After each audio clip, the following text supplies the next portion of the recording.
সাম্রাজ্যবাদী মনোভাব বিভিন্ন দেশের মধ্যে সৃষ্টি হয়। বিশ্বে শিল্পায়ন হয়েছে, মানুষের দ্রব্যের চাহিদা মিটবে, কিন্তু শিল্পায়নের ফলে পুঁজিবাদ সৃষ্টি হয়, আর পুঁজিবাদের উদ্ভব এবং বিকাশের ফলে সাম্রাজ্যবাদ সৃষ্টি হয়। বিশ্বে যেসব দেশ শিল্পায়ন প্রথম দিকে ঘটিয়েছে, তাদের দ্রব্য বিক্রি করবার জন্য তারা বিভিন্ন দেশের ভূখণ্ড দখলের প্রতিযোগিতায় লিপ্ত হয়। তাদের নিজের দ্রব্যকে বেচবে, প্রত্যেকেই এই চেষ্টাটা করে, আর সেই কারণে তাদের নিজ নিজ দেশে উগ্র জাতীয়তাবাদ সৃষ্টি করে।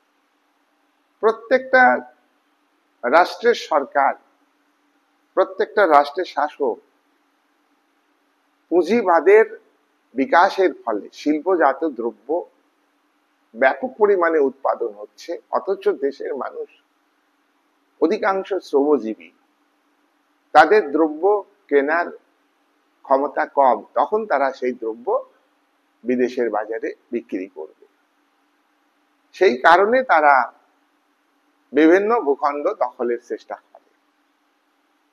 প্রথম মহাযুদ্ধের একাধিক কারণ আছে, তার মধ্যে এটা একটা গুরুত্বপূর্ণ প্রধান কারণ, যে বাজার দখল করা।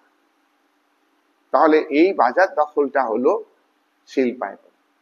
শিল্পায়ন মানব সভ্যতার কে এগিয়ে নিয়ে যাবে, মানুষের দ্রব্যের চাহিদা মিটবে।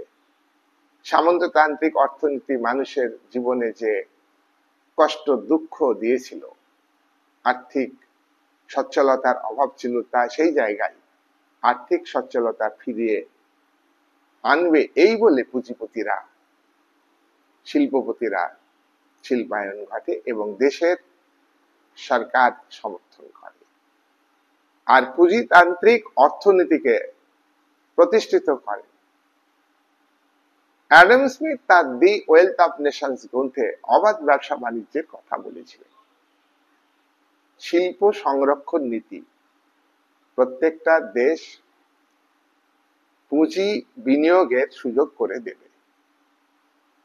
মূলধন মালিকদের উৎপাদনে, বিনিয়োগে, দ্রব্য সাপ্লাইয়ের ক্ষেত্রে কোনো বাধা সরকার দেবে না। সরকার শিল্পে সংরক্ষণ নীতি